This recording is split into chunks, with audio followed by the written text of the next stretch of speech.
ഇന്ന് നമുക്ക് പച്ചക്കറികളൊക്കെ പൊട്ടിക്കാനുണ്ട്. പക്ഷേ അതിന് മുന്നായിട്ട് എനിക്ക് കുറച്ച് ഓലക്കുടിയൊക്കെ ഒന്ന് വെട്ടി ഒതുക്കാനുണ്ടായിരുന്നു കേട്ടോ. അപ്പോൾ ആ പറമ്പിലിറങ്ങി ഓലക്കുടിയൊക്കെ വെട്ടി ഒതുക്കി നേരെ പട്ടയൊക്കെ ഉണ്ടായിരുന്നു വെട്ടി ചെറിയ കഷ്ണങ്ങളൊക്കെ ആക്കിയിട്ട് കേട്ടോ.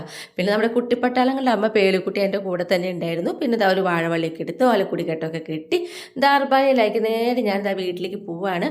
പക്ഷേ ഇത് അവിടെ എത്തി കഴിഞ്ഞ് നേരെ തിരിച്ച് അപ്പോൾ തന്നെ ഞാൻ ഇതാ ഇങ്ങോട്ട് ഈ പറമ്പിലേക്ക് തന്നെ വരും കേട്ടോ. കാരണം നമ്മുടെ പച്ചക്കറികളൊക്കെ പൊട്ടിക്കാനുണ്ട്. അപ്പോൾ ഇതാ നമ്മുടെ വെണ്ടക്കായ കേട്ടോ, ഒരു 5-6 വെണ്ടക്കായ ആയിരുന്നു പൊട്ടിക്കാനുണ്ടായിരുന്നു. അപ്പോൾ അതും പൊട്ടിച്ചെടുത്തു. പിന്നെ അതേപോലെ തന്നെ അവിടെ ഒരു വഴുതിനിങ്ങ കട നിൽക്കുന്നുണ്ട് കേട്ടോ. ഒരു വഴുതിനിങ്ങ കട മാത്രം മതി, ആഴ്ചയിൽ ഒരു ദിവസം ഉപ്പേരി വയ്ക്കാനുള്ള വഴുതിനിങ്ങ ആ കടയിൽ നിന്ന് കിട്ടും കേട്ടോ. അങ്ങനെ അതിൽ നിന്ന് കുറച്ച് വഴുതിനിങ്ങ പൊട്ടിച്ചെടുത്തു. പിന്നെ നമ്മുടെ തക്കാളി പക്ഷേ ഉണ്ടായി കഴിഞ്ഞതാണെങ്കിൽ അതിൽ നിന്ന് ഒരു 3 എണ്ണം കിട്ടിയിട്ടോ. പിന്നെ നമ്മുടെ അടുക്കള തോട്ടത്തിലത്തെ താരാണല്ലോ നമ്മുടെ സ്നോ വൈറ്റ് കുക്കമ്പർ. അപ്പോൾ അതുമൊന്നും കുറച്ച് കുക്കമ്പറൊക്കെ കൂടുതൽ തന്നെ പൊട്ടിക്കാനുണ്ടായിരുന്നു കേട്ടോ.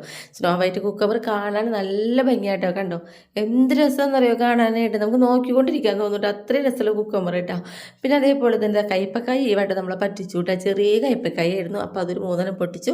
പിന്നെ നമ്മുടെ പീച്ചിങ് ആയിരുന്നു കേട്ടോ പൊട്ടിക്കാനുണ്ടായിരുന്നു. അപ്പോൾ 2 പീച്ചിങ്ങും കൂടി ഞാൻ പൊട്ടിച്ചെടുത്തു കേട്ടോ. അപ്പോൾ ഞാൻ ഇനി മുറൊന്നും എടുക്കണില്ല, പൊട്ടിക്കാൻ പോണത് നമ്മുടെ പപ്പായാണ്. കാരണം മുറത്തിൽ വെക്കാൻ സ്ഥലമില്ല, പിന്നെ അതുകൊണ്ട് നടക്കാനും കുറച്ച് ബുദ്ധിമുട്ടായിട്ടാണ്. അപ്പോൾ 3 പപ്പായ വേണമെങ്കിൽ പൊട്ടിക്കാം. പക്ഷേ ഞാൻ നല്ല പഴുത്ത് നോക്കിയിട്ടുള്ളൊരു പപ്പായ മാത്രമാട്ടോ പൊട്ടിച്ചെടുത്തത്. കാരണം വേറെ ഒന്നല്ല, ഒരു ജ്യൂസ് അടിക്കാമെന്ന് വിചാരിച്ചിട്ടാണ് കേട്ടോ.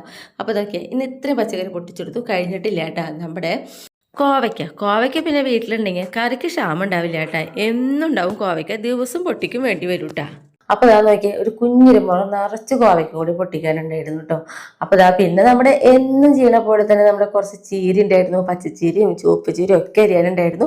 അപ്പോൾ ഇതാ ഒരു കെട്ട് പച്ചച്ചീര ആയപ്പോൾ അത് ഞാൻ നേരത്തെ ഇവിടെ കൊണ്ടുവച്ചിട്ടുണ്ട്. ഇനി ഒരു കെട്ടും കൂടി അരിയാന്ന് വെച്ചിട്ട് ഇതാ ഞാൻ വീണ്ടും ഇറങ്ങിയിട്ടുണ്ട് കേട്ടോ. അങ്ങനെ രണ്ടാമത്തെ കെട്ട് പച്ചച്ചീരയും കൂടി ഇതാ റെഡി ആക്കി ഇവിടെ വെച്ചിട്ടുണ്ട്. ഇനിയാണ് നമ്മുടെ ചുവപ്പ് ചീര അരിയാൻ പോകുന്നത്. ഈ ചുവപ്പ് ചീര ഒരു പ്രത്യേകതയുണ്ട് കേട്ടോ, പെട്ടെന്ന് കതിരൊന്നും വരില്ല കേട്ടോ. അപ്പോൾ നോക്കിയാൽ നല്ല ഭംഗിയില്ലേ. അപ്പോൾ ഇതാ ഒരു ചെറിയൊരു കെട്ട് ചുവപ്പ് ചീര അരിഞ്ഞിട്ടുണ്ട്. ഇനി ഇതൊക്കെ പാനിൽ വെച്ച് നമ്മൾ ആ വീട്ടിൽ പോവാണ്. എന്നപ്പോൾ ഇത്രയൊക്കെ ഉള്ളൂ നമ്മുടെ വിശേഷങ്ങൾ കേട്ടോ.